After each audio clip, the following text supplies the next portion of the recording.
करवा देंगे। हमने अपने जीवन में ऐसे लोगों को देखे, सतगुरु के संग रहे, इतने दिन तक सत्संग में रहे, और कुछ फिर उसके बाद ऐसे खोटे कर्म कर बैठे कि उनके पाप कर्म के कारण अपना जीवन बर्बाद होते हुए देखे। रोए, सिर पीट के रोए, लेकिन फिर भी नहीं समझे। ये दुनियादारी की ये भूल है। हम समझेंगे कहाँ, ये कहाँ समझते, हम भी नहीं समझते। हमारे साथियों को रोज़ाना मरते हुए देखते हैं, अपने हाथों से उनको अग्नि दे के आते हैं, अपने हाथों से किसी को मिट्टी देते हैं, लेकिन क्या हम समझ जाते हैं? वापस आते ही हम वही कर्म शुरू कर देते हैं, वही पाप कर्म, वही नीच कर्म, वही दुष्कर्म, वही निंदा, वही चुगली, वही बुराइयाँ। क्या सोचते हैं कि हम सदा जिएंगे? जिस इंसान ने जीवन में नेक कर्म नहीं किया और बुराइयाँ नहीं छोड़ी, तो उस इंसान का जीवन जीना भी क्या है? इससे अच्छा तो धरती पर बोझ उसको मर जाना चाहिए। क्या काम है? क्या करेगा वो? उसका पशु से भी गया बीता है, पशु का भी हर चीज़ काम आती है। इंसान की क्या चीज़ काम आती है बोलो? एक चीज़ बाढ़ भी काम नहीं आता मरने के बाद। पशु हो, जीव जंतु हो, किसी की पंख काम आते, किसी के सींग काम आते, किसी की हड्डी काम आती, किसी का चमड़ा काम आता, किसी का मांस भी खाने के काम आ जाता है। इंसान की तो एक भी चीज़ काम नहीं आती। आजकल तो थोड़ा सिस्टम कहते हैं कि उसकी चीज़ें निकाल के रख लेते हैं, किसी को ज़रूरत हो बाद में उसमें लगा देते हैं। वो एक अलग बात है, साइंस आगे से आगे क्या करती है क्या नहीं करती, लेकिन उस आदमी को क्या फ़ायदा है? जिस आदमी का था उसने उनसे क्या नेक कर्म किया।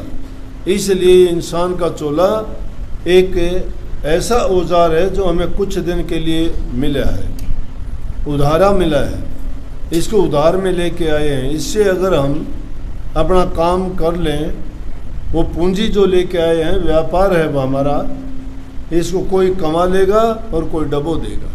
जो इसे कमा निकलेगा वो सब कुछ अपना अच्छा करके चला जाएगा, जो इस पूंजी को डुबा देगा तो वो परमात्मा का भी चोर है और कर्म का भार भी उसके ऊपर यूं का यूं रह गया, और वहीं उसको गंदी योनियों और नरकों का जीवन फिर से मिलेगा।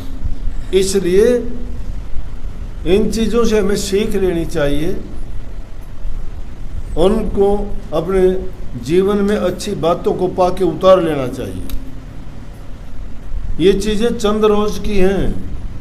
कभी सोचते हो ये खुशियाँ हमेशा नहीं रहनी, ये जवानी हमेशा नहीं रहनी, ये धन हमेशा नहीं रहना, ये परिवार भी हमेशा नहीं रहना। एक एक करके तुम्हारा साथ छोड़ देंगे, ये धन भी चला जाएगा किसी न किसी बहाने से। हमने बहुत से धनवानों को ऐसे देखा कि उनके पास कुछ भी नहीं बचा, अंत टाइम में रोते हुए सिर पीटते हुए गए। उनकी ज़मीन, उनकी जायदाद, उनकी भूमि, उनके महल मकान बिकते हुए देखे। कितने दिन के लिए रहता क्या है इंसान के पास? विलाप करते हुए कोई आता है, जवान लड़का गुजर गया। कल एक औरत आके कहने लगी, अचानक मौत का भरोसा है, कहाँ खड़ी है, कहाँ इंतज़ार करती है इंसान का? वो सारा का सारा फिक्स है, तुम्हें नहीं पता है। वो उसकी जगह भी निश्चित है, समय भी निश्चित है, बहाना भी है, वो ले जाएगी उस टाइम तक। लेकिन तुम्हें नहीं पता है तो कम से कम तुम्हारे पास जो समय है उसमें तो नेक कर्म करो। वो बड़ी जोर से रोने लगी। मैं पूछने लगा, बात बताओ क्या बात है?